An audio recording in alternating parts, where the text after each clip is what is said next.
अस्सलाम वालेकुम dear students. आज का हमारा जो टॉपिक है वो है फैक्टर्स अफेक्टिंग इक्विलिब्रियम।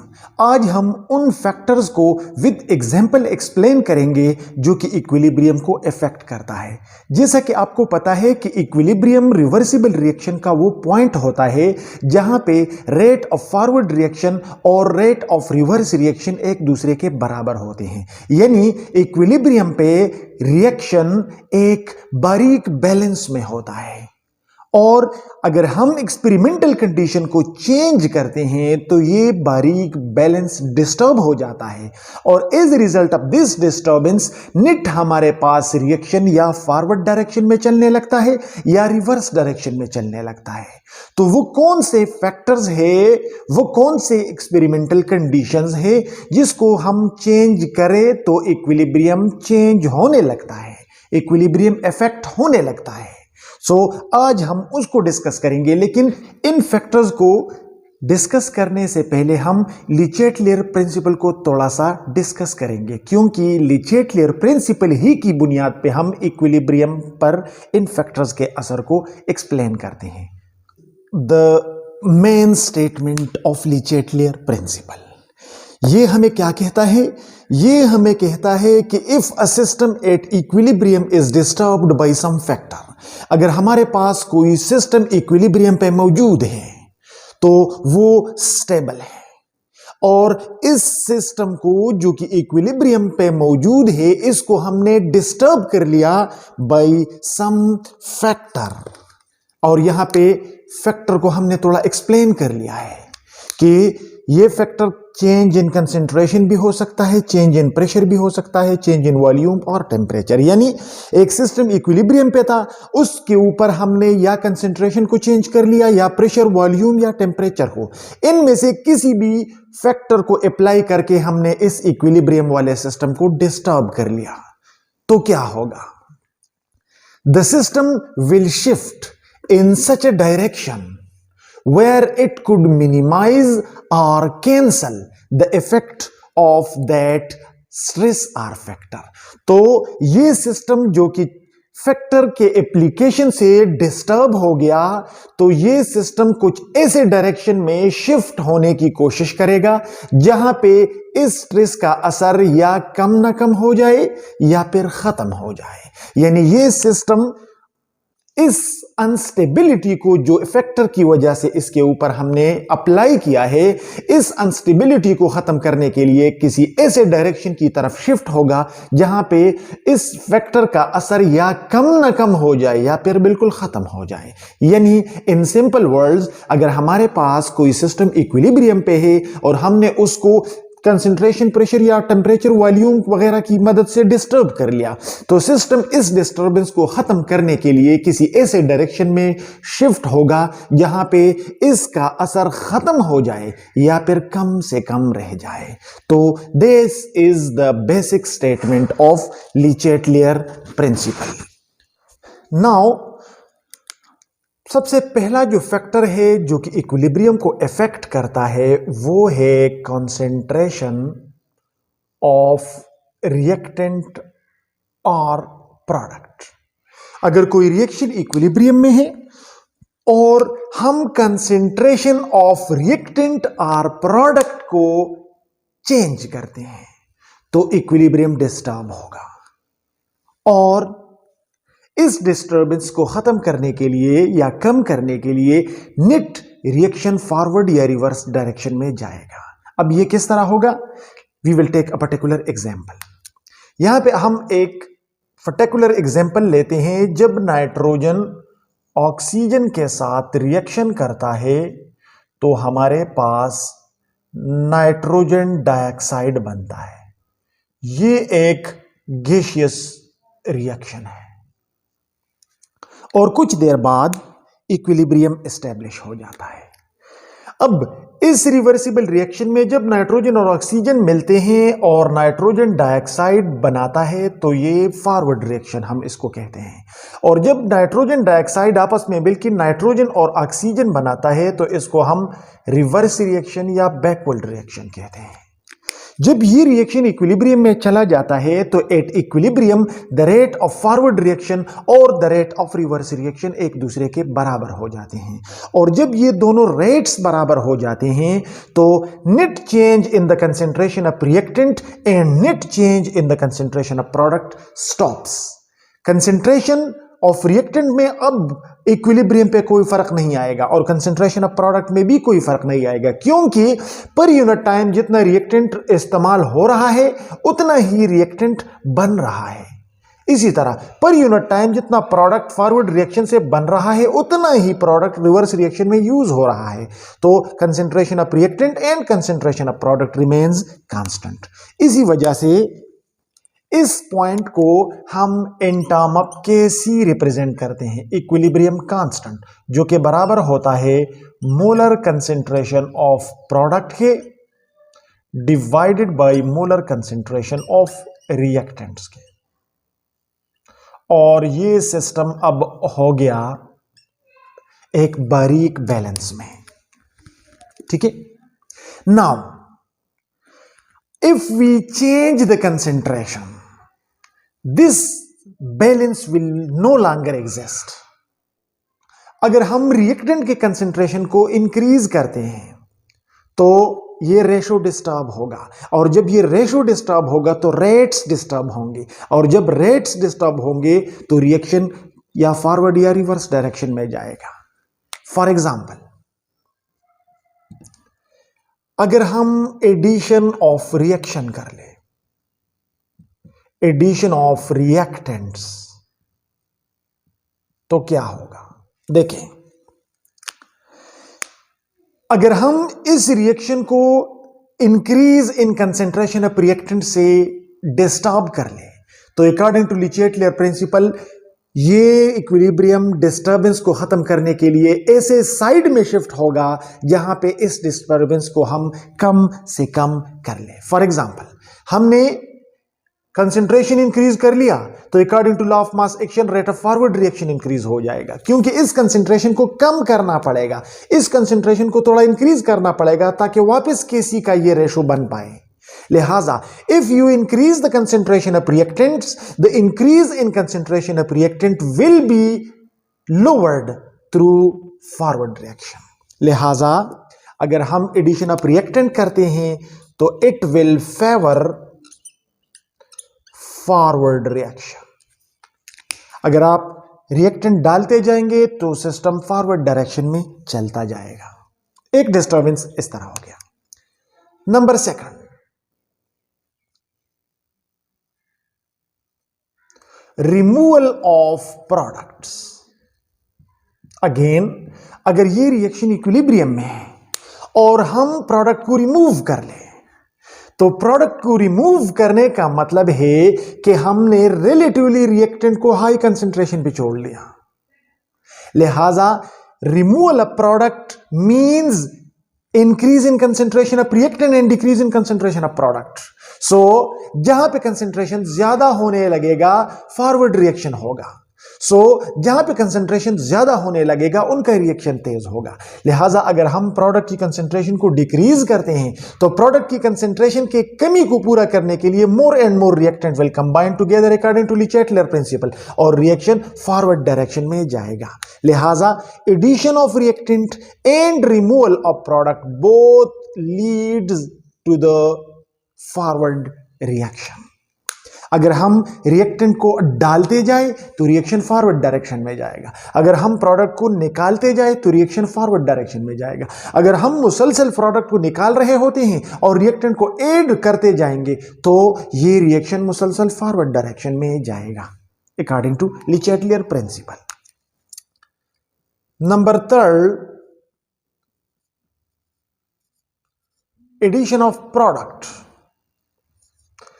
अगर इस रिएक्शन को जो कि इक्विलिब्रियम पे है इसमें हम प्रोडक्ट डाल दें तो प्रोडक्ट की कंसेंट्रेशन बढ़ जाएगी और according to Le principle product की जो कंसेंट्रेशन बढ़ गई इसको खत्म करना पड़ेगा और इसको हम रिवर्स रिएक्शन से ही खत्म कर सकते हैं। So reaction will favour in backward direction, so it favours addition of addition of product favours backward या रिवर्स रिएक्शन। सिमिलरली अगर हम रिमूवल ऑफ रिएक्टेंट कर ले तो क्या होगा? अगर रिएक्शन इक्विलिब्रियम में है और हम रिएक्टेंट को रिमूव कर ले तो प्रोडक्ट रिएक्टेंट के मुकाबले में बढ़ जाएगा, और इस increase in the concentration of product या इस decrease in the concentration of reactant को पूरा करने के लिए more and more backward reaction will occur. So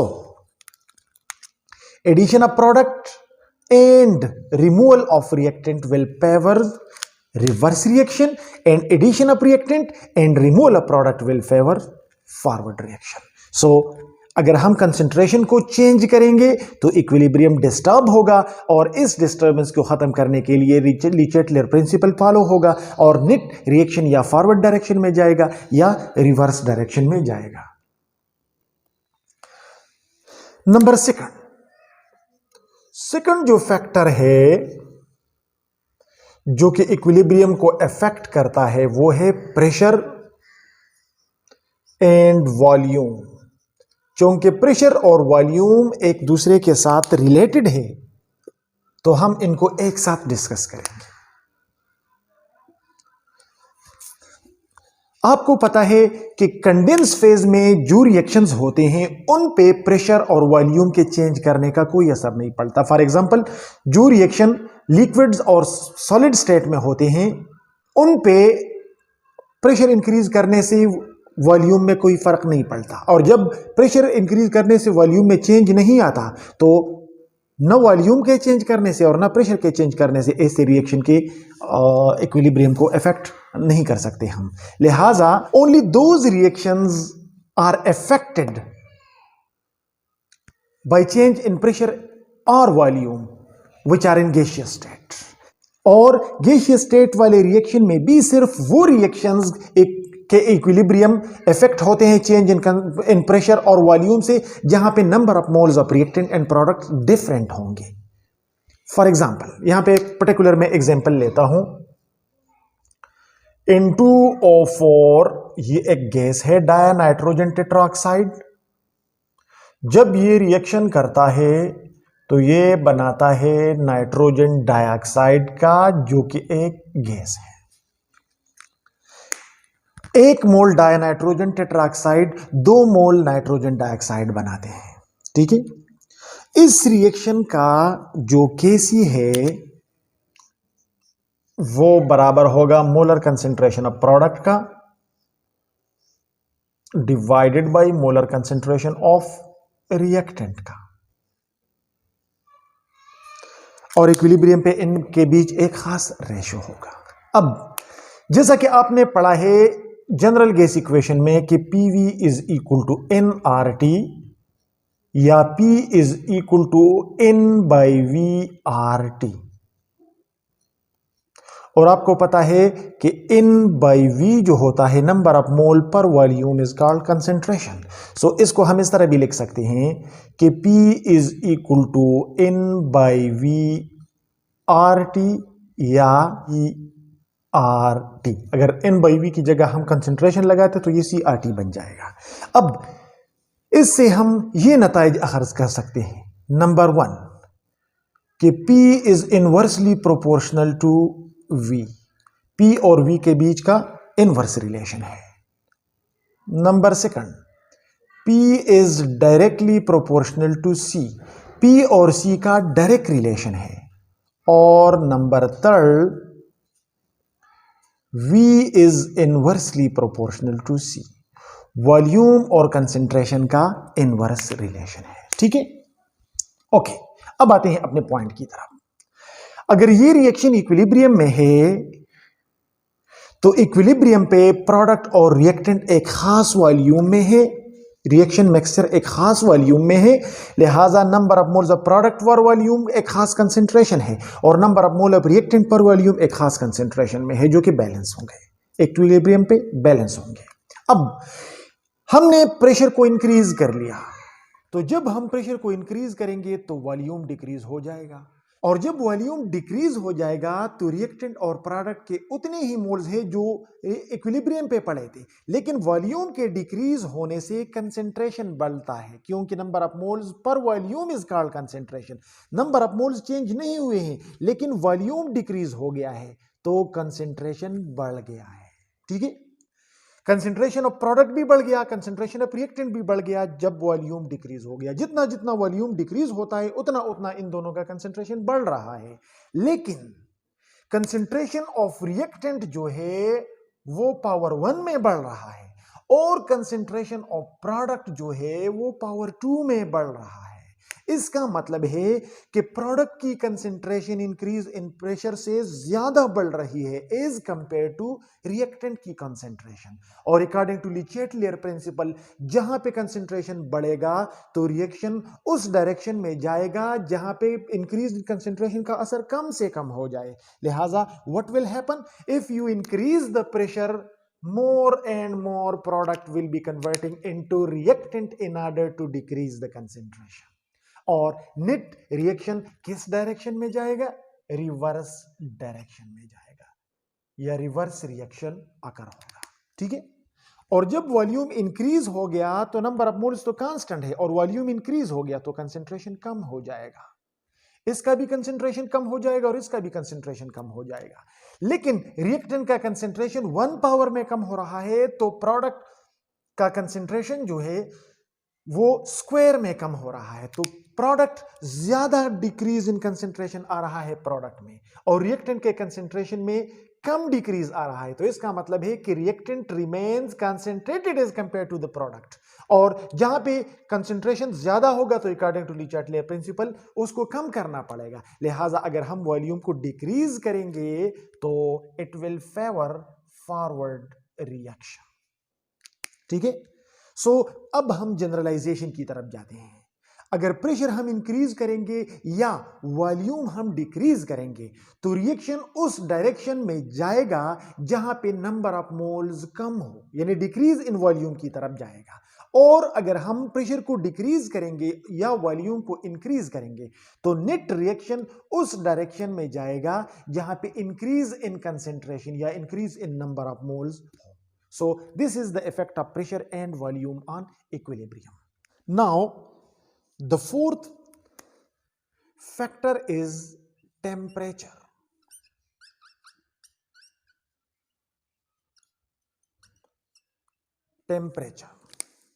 temperature का इक्विलिब्रियम पे क्या असर है?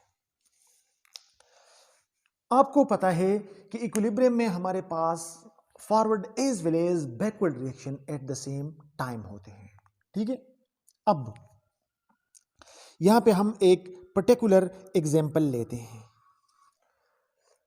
जब सल्फर डाइऑक्साइड ऑक्सीजन के साथ रिएक्शन करता है तो रिवर्सिबल रिएक्शन हो जाता है और हमारे पास सल्फर ट्राइऑक्साइड बनता है और साथ में हमारे पास हीट रिलीज हो जाता है जो कि बराबर होता है -395.7 किलोजूल पर मोल की। इसी तरह एक दूसरा रिएक्शन हम लेते हैं, कैल्शियम कार्बोनेट। जब कैल्शियम कार्बोनेट को हम गर्म कर लेते हैं, इसको हम हीट दे देते हैं तो रिएक्शन हो जाता है और हमारे पास कैल्शियम ऑक्साइड बनता है और कार्बन डाइऑक्साइड बनता है। अब देखें, ये हमने दो डिफरेंट रिएक्शंस के एग्जांपल्स ले लिए। इस रिएक्शन को आप देखिए, जब सल्फर डाइऑक्साइड ऑक्सीजन के साथ मिल जाता है तो फॉरवर्ड रिएक्शन हो जाता है और सल्फर ट्राइऑक्साइड बनता है और साथ में हीट रिलीज हो जाता है। इसका मतलब है कि फॉरवर्ड डायरेक्शन में ये रिएक्शन एक्सोथर्मिक है और जब सल्फर ट्राइऑक्साइड हीट एब्जॉर्ब कर लेता है तो सल्फर डाइऑक्साइड और ऑक्सीजन बनाता है, यानी रिवर्स रिएक्शन हो जाता है और रिवर्स डायरेक्शन में ये एंडोथर्मिक है। इसी तरह कैल्शियम कार्बोनेट को जब हम गर्म कर लेते हैं तो फॉरवर्ड रिएक्शन हो जाता है और हमारे पास कैल्शियम ऑक्साइड और कार्बन डाइऑक्साइड बन जाते हैं। और अगर कैल्शियम ऑक्साइड और कार्बन डाइऑक्साइड आपस में मिल जाते हैं तो हमारे पास कैल्शियम कार्बोनेट और हीट रिलीज हो जाता है। यानी रिवर्स रिएक्शन जो है ये एक्सोथर्मिक है और फॉरवर्ड रिएक्शन एंडोथर्मिक है। तो इसका मतलब है कि हर रिएक्शन अगर फॉरवर्ड डायरेक्शन में एक्सोथर्मिक है तो वो रिवर्स में एंडोथर्मिक होगा, और अगर वो फॉरवर्ड डायरेक्शन में एंडोथर्मिक है तो वो रिवर्स में एक्सोथर्मिक होगा। और जब कोई भी रिएक्शन इक्विलिब्रियम में होता है तो इक्विलिब्रियम पे एक डेलिकेट बैलेंस होता है। The amount of heat absorbed by the forward reaction is equal to the amount of heat released by the reverse reaction. So ऐसा रिएक्शन अगर इक्विलिब्रियम में है और हम टेम्परेचर को चेंज कर लें तो इसका मतलब है वी आर एडिंग हीट। अगर इस रिएक्शन को हम टेम्परेचर इंक्रीज कर ले तो we are actually adding the heat, और जब हम हीट को ऐड करेंगे तो मोर ये रिएक्शन इक्विलिब्रियम में था तो इक्विलिब्रियम डिस्टर्ब हो जाएगा, और अकॉर्डिंग टू चार्टेलियर प्रिंसिपल इस डिस्टर्बेंस को कम करना पड़ेगा। तो इस डिस्टर्बेंस को कम करने के लिए more and more heat will be absorbed to remove from the system, और हीट सिस्टम से तब रिमूव होगा जब वो बैकवर्ड रिएक्शन की शक्ल में रिएक्टेंट में कन्वर्ट हो जाए। लिहाजा more and more product will absorb the heat and will form reactant. So increase in heat on such reaction will favors backward reaction. और अगर इस रिएक्शन पे हम हीट को इंक्रीज कर ले तो increase in heat is removed by forward reaction, क्योंकि फॉरवर्ड डायरेक्शन में ये रिएक्शन एंडोथर्मिक है। लिहाजा more and more heat will be absorbed by the reactant to produce the product. So increase in the amount of heat, increase in temperature favors the endothermic part of equilibrium. ये equilibrium का endothermic part है और ये equilibrium का endothermic part है। लिहाजा अगर हम टेम्परेचर को इंक्रीज करेंगे तो ये रिएक्शन फेवर होगा और यहां पे जो एंडोथर्मिक है वो फेवर होगा, और decrease in temperature will favour the exothermic part of the reaction. लिहाजा अगर हम ऐसे रिएक्शन पे टेम्परेचर को कम करेंगे तो हीट कम हो जाएगा, और हीट की इस कमी को पूरा करने के लिए more and more forward reaction will occur. लिहाजा decrease in temperature of this reaction will favours forward reaction and decrease in temperature of this reaction will favour backward reaction. लिहाजा कंक्लूजन ये है कि अगर हम किसी रिएक्शन पे टेम्परेचर इंक्रीज करते हैं तो रिएक्शन उस डायरेक्शन में जाएगा जो कि एंडोथर्मिक, और अगर हम टेम्परेचर को डिक्रीज करते हैं तो इक्विलिब्रियम एक्सोथर्मिक डायरेक्शन में जाएगा। ठीक है। और नंबर लास्ट जो है फिफ्थ, वो इफेक्ट ऑफ कैटलिस्ट है। इफेक्ट ऑफ कैटलिस्ट, कैटलिस्ट जो है दिस इज द एजेंट और reagent that increases the rate of a chemical reaction by decreasing the activation energy. लिहाजा अगर हम किसी इक्विलिब्रियम में कैटलिस्ट का इस्तेमाल कर लें तो catalyst rate of forward reaction को इंक्रीज कर लेता है, और जब फॉरवर्ड रिएक्शन इंक्रीज हो जाता है तो रिएक्शन प्रोडक्ट फॉर्मेशन जल्दी जल्दी करता है, और प्रोडक्ट जब बनता है तो यही कैटलिस्ट प्रोडक्ट के बैकवर्ड रिएक्शन को भी इंक्रीज कर लेता है। सो जितना ये फॉरवर्ड रिएक्शन के रेट को इंक्रीज कर रहा है उतना ही ये बैकवर्ड रिएक्शन के रेट को इंक्रीज कर रहा है, और दोनों के रेट को ये सेम एक्सटेंट तक इंक्रीज करता है। लिहाजा नेट कैटलिस्ट इक्विलिब्रियम को इफेक्ट नहीं करता, बल्कि कैटलिस्ट के इस्तेमाल से इक्विलिब्रियम जल्दी आ जाता है। अगर कोई रिएक्शन इक्विलिब्रियम में लेट से आधे घंटे में पहुंच रहा हो और आप उसी रिएक्शन को कैटलिस्ट यूज करके इंक्रीज कर ले उनका रेट, तो सिर्फ ये फर्क आ जाएगा कि कैटलिस्ट के इस्तेमाल से equilibrium instead of 30 minutes 10-15 minute में पहुंच जाएगा। यानी it helps reach the equilibrium quickly. It does not affect the equilibrium, it does not affect the Kc, it only increases the rate of forward as well as reverse reaction, and it helps reach equilibrium quickly. So these are the factors which affect the equilibrium. यहाँ पे अब देखें concentration, pressure and volume, ये जो तीन factors हैं ये equilibrium को डिस्टर्ब करते हैं, ये इक्विलिब्रियम पोजीशन को डिस्टर्ब कर लेते हैं। लेकिन ये इक्विलिब्रियम कांस्टेंट के वैल्यू को डिस्टर्ब नहीं करते, यानी इक्विलिब्रियम पोजीशन डिस्टर्ब हो जाता है और रिएक्शन एक अपने आप को एडजस्ट कर लेता है और फिर से किसी का एक वैल्यू हमें जो है वो मिल जाता है जो कि पहले था। लेकिन अगर आप टेम्परेचर को चेंज करते हैं तो ये इक्विलिब्रियम को डिस्टर्ब कर लेता है और ऐसे डिस्टर्ब कर लेता है कि किसी की वैल्यू परमानेंटली चेंज हो जाती है। लिहाजा कंसंट्रेशन, प्रेशर और वॉल्यूम इक्विलिब्रियम पोजीशन को डिस्टर्ब कर लेते हैं, केसी को डिस्टर्ब नहीं करते। लेकिन टेम्परेचर केसी को डिस्टर्ब करते हैं, इससे केसी की पोजीशन चेंज हो जाती है। इसी वजह से हम कहते हैं कि जब हम किसी रिएक्शन का केसी मेंशन करते हैं तो उसके साथ हम टेम्परेचर जरूर मेंशन करते हैं, क्योंकि टेम्परेचर चेंज होने से केसी की वैल्यू चेंज होती है, जबकि कंसंट्रेशन, प्रेशर और वॉल्यूम को चेंज करने से इक्विलिब्रियम डिस्टर्ब हो जाता है, लेकिन केसी की वैल्यू जो है वो रीगेन हो जाती है, वो चेंज नहीं होती। So this was all about today's topic. If you still have any question, you can ask your question in comments. Thank you for watching this video.